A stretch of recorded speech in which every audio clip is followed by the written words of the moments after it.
Hey guys, how's it going? Ches back again with another episode of Pack Only Road to Glory. We're into episode number 7 now, trying to push on with some more silver players. We bought in some silver packs at the end of the last episode, but first things first in this one, I want to say a huge thank you for the response to yesterday's Q&A video.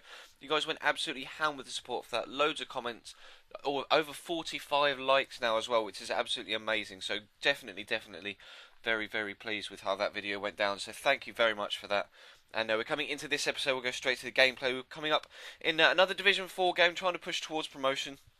And this guy basically had a starter pack team, but he clearly had gone out and spent some of his money on some rather specific signings. He'd gone out and bought a Mark Gonzalez to play at left mid and an Emenike to play up front. Now I'm sure everyone is fully aware as to how good a player Emenike is in Ultimate Team this year. Superbly strong, ridiculously powerful, and has a great shot. As you can see there, just puts him 1-0 up in the 11th minute. And I couldn't cope with Emenike, and this guy knew it. So basically, whenever he got the ball, he tried to just pass it to him and run with it.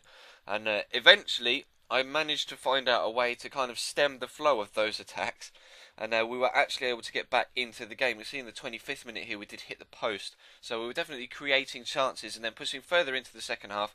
In second half stoppage time here, Lasilla breaks free, got plenty of time and space on the ball just to pick his spot, but didn't have the composure and presence of mind to be able to find that far bottom corner, and did pull the shot far wide. But we went in at half time 1-0 down.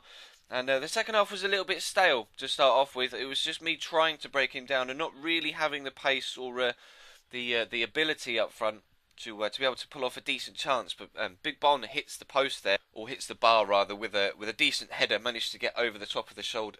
The shoulder of the defender, and then we draw a good save out of his goalkeeper with a secondary shot, but the ball comes in from the corner and it is Fidelev up again to score another goal from a corner with that giant leaping head of his, and that brings us back into the game at 1-1. And then we pushed on into the last few minutes, not too sure what his defender was doing, just randomly sliding in the middle there, but he plays through Bonfigli, and always got full confidence in Bonfigli from that sort of position to be able to finish off the chance, and he does so. And 88 minutes in, we do take a 2-1 lead, and to be completely honest, I was delighted to be able to beat that guy, because his very one-sided playing style, shall we say, was extremely frustrating, because clearly he's been successful with it in the past, and that was kind of his way of being able to play FIFA with a poorer team, which isn't my way of playing FIFA with a poorer team. I still try and play decent football regardless of the quality of my players, but as you can see on screen, that does confirm that we are going to be playing Division 3 football next season. We do have the 10 points required for promotion, but we do only need another 1 win to be able to get the league title, which would be very nice indeed. We come into the second game of the episode against a decent team, not really any chemistry, there's no real theme. He's just got some decent players in there, Palacio, Zeko and Jose Antonio Reyes up top, who I really do like. I think he's a great player, but this goes alright at the game. But again, you know, he was clearly struggling with the chemistry of the team. Players were out of position a lot and weren't performing to the best of their abilities. There was definitely the odd horrific first touch, etc., and poor finish. But Al-Jazani goes close there, but Abiati is able to pull off a decent save. And Abiati was pretty good in this game for him, actually. Kind of thwarted me quite a bit. And how Palacio didn't finish that header, I have no idea. See from the replay, it's just absolutely the whole goal to aim at. And unfortunately for him, he wasn't able to take advantage of that and put it into the back of the net. But into the second half we go. Kratz, our new German central defensive midfielder, plays in Al-Jazani, wriggles free, gets a good, decent shot off from about 20 yards. And unfortunately for him, this time Abiati wasn't as good as he had been previously in the game.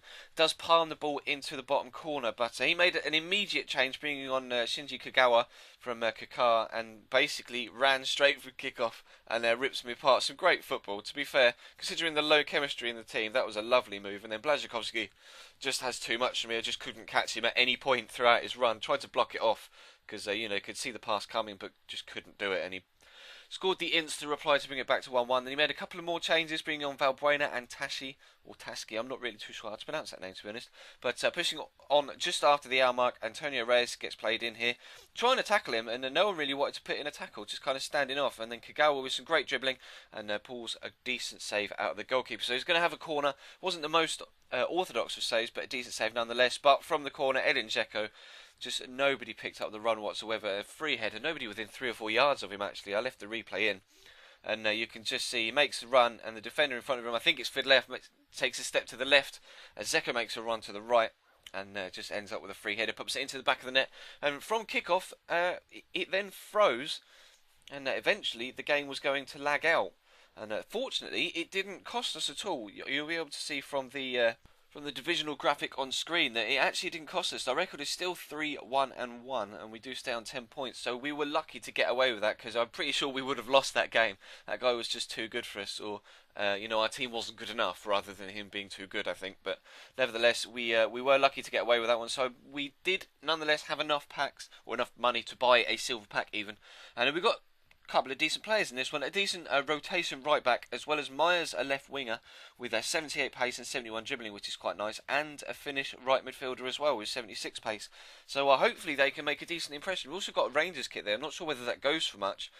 They have been Rangers stuff has been put into Ultimate Team. I actually wasn't aware that it had been until I was trying to build an SPL side for a video for another community channel, and found it said Scotland League in the search engine, and it just was full of Rangers players. So I was like, oh, Rangers players are in here now, but unfortunately I couldn't fit them any of them into the team. But nonetheless, that's not for this video. But that is going to draw this one to a close, guys. So thank you very much for watching. Again, huge thanks for the response to the Q&A video yesterday. There will be a part 2. You guys were very resounding for your response for part 2. So let me know whether you'd like that tomorrow, or whether you'd like me to try and get some more questions and try and make another longer video for the end of the week. That will, of course, be decided tonight. I will either record the commentary for episode number 2 tonight / tomorrow morning, or I'll wait till the end of the week, depending on the response to this video. But thank you very much for watching, guys. Links on screen, of course, to the previous video in this series, and in the smaller window, a previous video from earlier on in the week on the channel. So thank you very much for watching, guys, and I'll see you next time.